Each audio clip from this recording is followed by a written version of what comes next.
नमस्कार साथियों, good luck media news channel में आपका स्वागत है। इस वक्त हम खड़े हैं मार्कफेड ऑफिस में और एमडी सर के कमरे में खड़े हुए हैं, जो कि आलोक सिंह सर का कमरा है।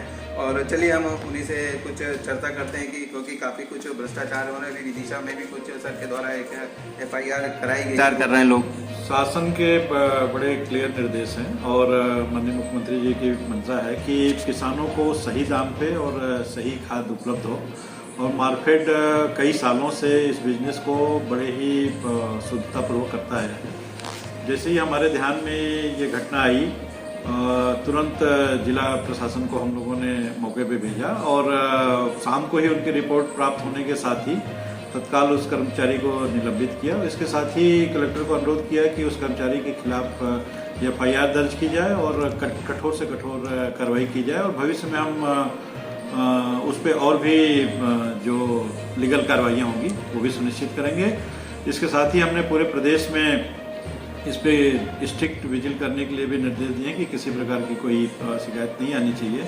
खरीफ के पूरे सीजन में हम लोगों ने लगभग सहकारिता के माध्यम से 18 लाख मीट्रिक टन खाद किसानों को उपलब्ध कराया है। और हमारा ये प्रयास है कि हम अग्रिम भंडारण रबी का भी करते हुए जो रबी में किसानों को किसी प्रकार की खाद की कमी नहीं हो और खास करके इस तरह के जो तत्व हैं वो तत्काल उन पे कड़ी कार्रवाई किया जाना सुनिश्चित। सर, DMO के ऊपर तो कार्रवाई कर दी, क्या इसमें ZM की भी क्या कुछ भागीदारी रही होगी? इस वजह से उनके ऊपर भी क्या कोई कार्रवाई की जाएगी क्या? ये जो गोदाम का संचालक है वो क्षेत्र सहायक, वो पूरी तरह से उसका एंट्री करना, उसको रवाना करना, उसकी सही तरह से रिकॉर्ड मेंटेन करना वो क्षेत्र सहायक की जिम्मेदारी है, जिसपे प्रथम दृष्टया पाई जाती तत्काल उस पर कड़ी कार्रवाई की गई है।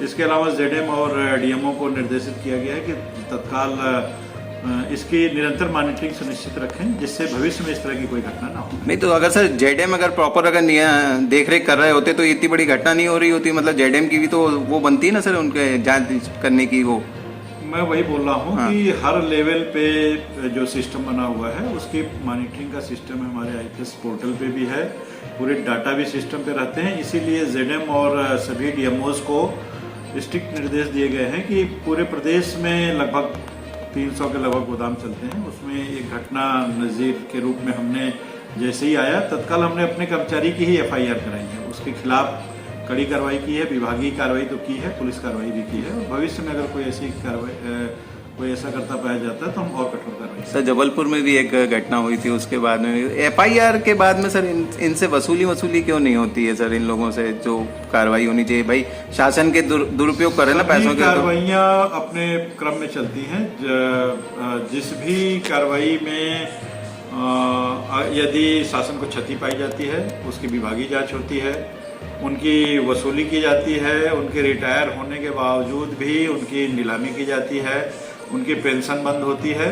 अगर आप कभी डिटेल में जानना चाहेंगे तो हर प्रकरण में केवल ये कागजी खानापूरी के नहीं किया जाता है, बल्कि उनका पूरा कैरियर इसमें तबाह होता है। कारण उनको भविष्य में पेंशन भी नहीं होती है, उनकी GPF की राशि भी उनको नहीं मिल पाती है और जो इस तरह के कृत्य में रहता है वो निश्चित रूप से उसको भुगतना है। सर, एक सवाल और पूछना चाहूँगा। मार्कफेड भोपाल हेड ऑफिस के अंदर भी एक महिला का बड़ा एक जाति प्रमाण पत्र के मामले को लेके संगीता भावसार का चल रहा है कि उनका जाति प्रमाण जो पत्र है उनने नौकरी के समय फर्जी लगाया था। तो क्या आपके द्वारा भी कलेक्टर कार्यालय को कुछ लेटर जारी किया गया? तो क्या निकल के आया सर? कुछ महिला कर्मचारी के बारे में एक शिकायत प्राप्त हुई थी और एक दो मुझे रिमाइंडर भी उसमें आए थे। उस पर संज्ञान लेते हुए हमने जिला कलेक्टर भोपाल को पत्र भी लिखा, उनको DO भी लिखा। साथ ही हमारे अपने जो सेक्रेटरी हैं जो इस प्रकरण को देखते हैं उनको निर्देशित किया है कि आप कलेक्ट्रेट कार्यालय से जाकर इसको फॉलो करें और जल्द से जल्द इसकी जानकारी, चूँकि कोई गलत जाति प्रमाण पत्र पर नौकरी कर रहा है या अगर वो सही है तो सत्यता भी सामने आ जानी चाहिए और अगर गलत है तो उस पर कार्रवाई भी होनी चाहिए। तो समय सीमा में ये कार्य हो सके, इसके लिए हमने कलेक्टर महोदय को अनुरोध भी किया है और अपने सेक्रेटरी को निर्देशित किया है कि व्यक्तिगत आप जानकारी प्राप्त करें और जिनके पास भी कलेक्टर महोदय ने ये जांच सौंपी है संबंधित SDM से, उनको फॉलो करते हुए शीघ्र ही जानकारी मेरे सामने प्रस्तुत। अगर सर इस मामले को लेकर अगर इनका जाति प्रमाण पत्र गलत पाया जाता है तो क्या FIR कराने? शासन के बड़े कड़े निर्देश हैं। जाति प्रमाण पत्र अगर गलत पाया जाता है तो पूर्व में भी हम लोगों ने देखा है, जिला कलेक्टर रहते हुए भी, अन्य विभागों में भी, ये गंभीर अपराध है और इसके लिए जो भी लीगल एक्शंस हैं वो सभी लिए जाएंगे और कड़ी कार्रवाई होगी। लेकिन सर्वप्रथम जरूरी ये है कि केवल अभी ये शिकायत है, जांच का विषय के लिए जो सक्षम अधिकारी है उसको सक्षम अधिकारी शासन ने कलेक्टर को नियुक्त किया है और उनके प्रतिनिधि के रूप में SDM इसकी जांच कर रहे हैं। हमने अनुरोध किया कि हमें शीघ्र फैक्ट्स सामने आ जाएं जिससे हम नियम संगत कर रहे हैं। तो मार्कफेड में और भी इस तरीके से अगर कोई और कृत्य करता है तो उस पर भी आप आगे भी कार्रवाई? सिंपली मैं एक बात कहता हूँ कि जो भी कर्मचारी या अधिकारी किसी भी इस तरह के कार्य में संलिप्त होता है वो खुद उसके लिए जिम्मेदार होता है और हमारी जिम्मेदारी है कि हम उस पर निगरानी भी रखें और अगर कोई गलती ध्यान में आती है या जांच में पाई जाती है तो उस पर कड़ी कार्रवाई करें और निश्चित रूप से हम ये सुनिश्चित करें। सर एक सवाल आखिरी की, ये जो अभी खाद माद की कोई कमी वगैरह तो नहीं हो रही सर? क्योंकि अभी खाद में हम लोग काफ़ी सतर्क रहते हैं। डेली हमारी एक मॉनिटरिंग होती है जिसमें मैं पर डे 5 बजे VC से जिले के सभी DMO से, एग्रीकल्चर सेक्रेटरी साहब भी हमारे साथ में और MD अपेक्स बैंक जुड़ते हैं। पर डे हम खाद की आवश्यकता का आकलन भी करते हैं। केंद्र शासन से हम लोग लगातार संपर्क में रहते हैं। खरीफ का पूरा सीजन अभी स्मूथ गया है। एक चीज़ ज़रूर फैक्ट आपके भी ध्यान में लाना चाहूँगा और हम लोगों ने सभी जनप्रतिनिधियों से भी चर्चा की है, किसान संगठनों को भी अवगत कराया है कि इंटरनेशनल मार्केट में DAP की थोड़ी कमी है।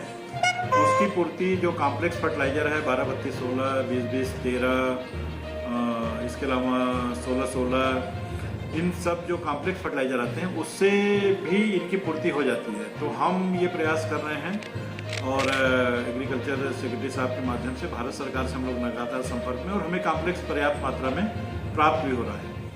बाकी यूरिया की कमी नहीं है और हम लोग पूरी कोशिश करेंगे कि खरीफ जिस तरह स्मूथली हुआ है उसी तरह रबी में भी अक्टूबर और नवंबर में काफ़ी डिमांड रहती है। भारत सरकार से हमें लगातार खाद प्राप्त भी हो रही है। हम लोग अपने खाद गोदामों में स्टोर कर रहे हैं। अग्रिम भंडारण हम लोग सोसाइटियों में भी कर रहे हैं।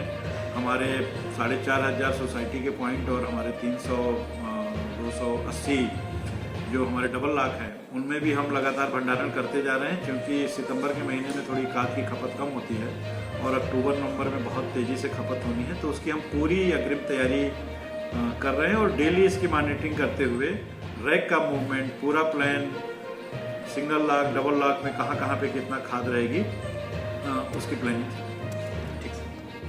तो ये थे हमारे साथ में MD ने बताया कि तो इनके ऊपर कार्रवाई कराएगी और भी अगर कोई गलत करता है विपणन ऑफिस में या कहीं और गलत तरीके से नौकरी भी पा रहा है या प्रमाण पत्र फर्जी लगा के नौकरी कर रहा है तो उस पर भी जल्द से जल्द कार्रवाई करने का आश्वासन हमारे को दिया गया है।